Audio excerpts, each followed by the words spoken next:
All right, guys, time for a little video. We're gonna do, we did actually just take the Cobra out. It's basically the first drive of the year. But today's video, we are putting my summer tires on the Tesla. Again, probably the only guy on the internet that owns a Cobra and a Tesla, because I'm telling you, they're both a lot of fun for their own reasons. Anyways, we'll go ahead and get started. What we have are some really nice sticky Michelin Pilot Sport PS4Ss. This is the Forgestar CF10 in dark gray. It's gonna really look good on the blue. We're gonna go ahead and swap it over. It's gonna be pretty easy. All you really need are a couple simple tools. You do need some of these pucks. I can leave links in the description. It's a 21 millimeter impact. You should use an impact bit. And you'll need a torque wrench to do the job, and a couple jack stands maybe. So these are, like I said, the Forgestar CF10s. I did get these from Wheellab. I'm gonna leave, I know you guys heard me talk about Wheellab. James is a great guy. He helped me get a good deal on these. What's important, obviously, with any car is weight. These are rotary forged. I believe they're around the 21 to 22 pound range. Overall, they're really light.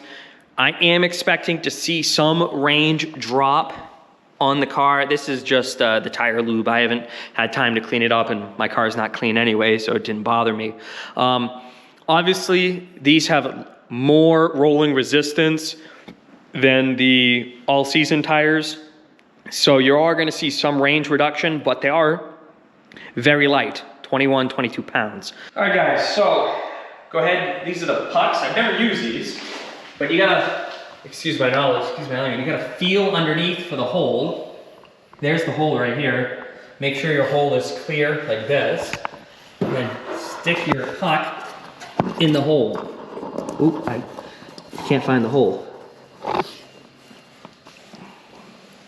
This is a different angle than what I'm used to.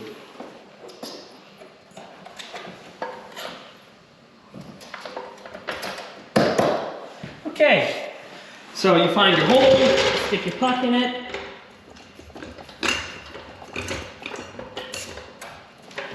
And that's really it. And I'm assuming that this car has a really stiff chassis, and that it is easily going to lift both axles up.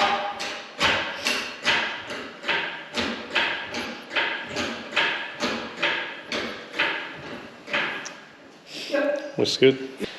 All right, so we already got the front one changed. Ran into a couple snags, so this is the one we're gonna do on film. So these have, like I said, the aero covers removed. You see what the aero covers look like up there. I just have a cheap Amazon aero cover cap kit. These just pop right off. I'll put a link to the cap kit I run. This is an M12 impact. This is probably about the smallest tool you'd want for this job. You probably really prefer the M18, but the M12 does do it. It just needs an extra couple ugga-duggas. And then you want to make sure you grab the wrong impact, like I did. That one's for my Mustang. This one's for this. What's interesting is this doesn't fit in that, which I will show you momentarily. The rears are more torqued than the fronts.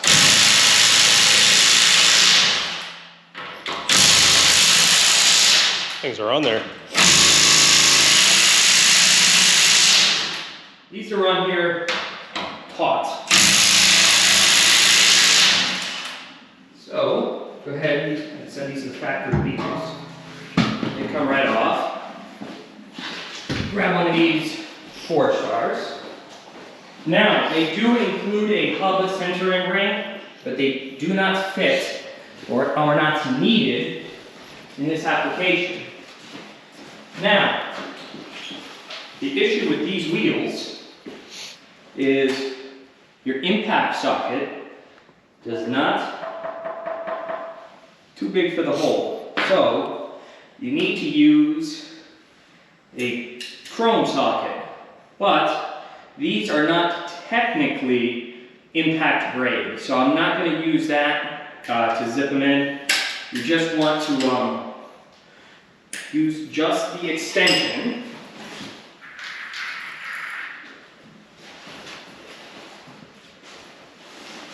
Ooh, don't sit on your nuts. That hurts, for sure.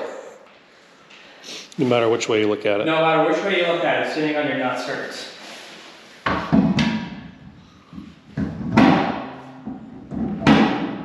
Okay.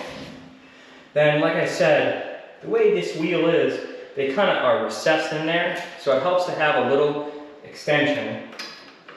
Every inch counts, guys. I always like to do the bottom one first. That kind of sets the wheel up nice, and then the wheel isn't flopping around too much. You don't want anything flopping around too much. Kids show, sorry. You always start by fingering the nuts in. Well, you really start by putting your hand on here and feeling for the hole.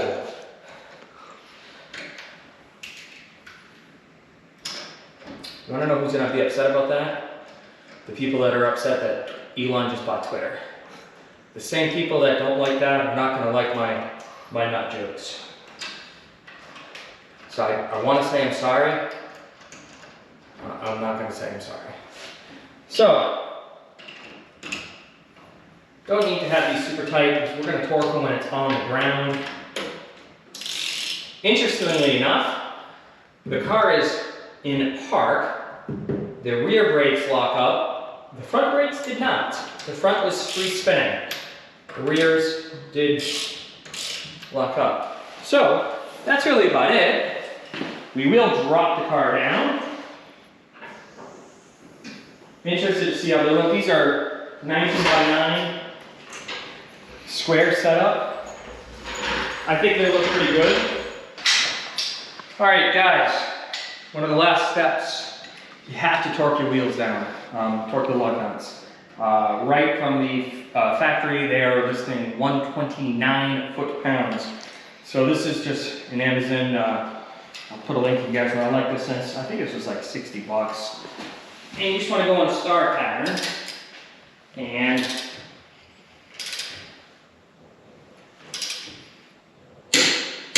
I definitely could tell, usually I torque from the Mustang to 105. I can definitely tell the additional torque. Definitely noticeable. Yeah, anything more and you'd really want a longer wrench. Yeah.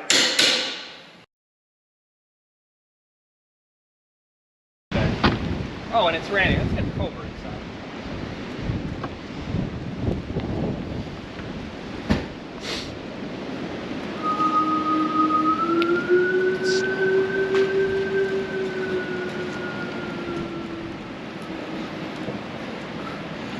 I think it's actually wet snow. Yeah, it's just about snowing on us. But we'll get the Cobra inside. Cobra got wet. Just lost $20,000 in value. Means it's still worth 50 grand.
one's a little different than the Tesla.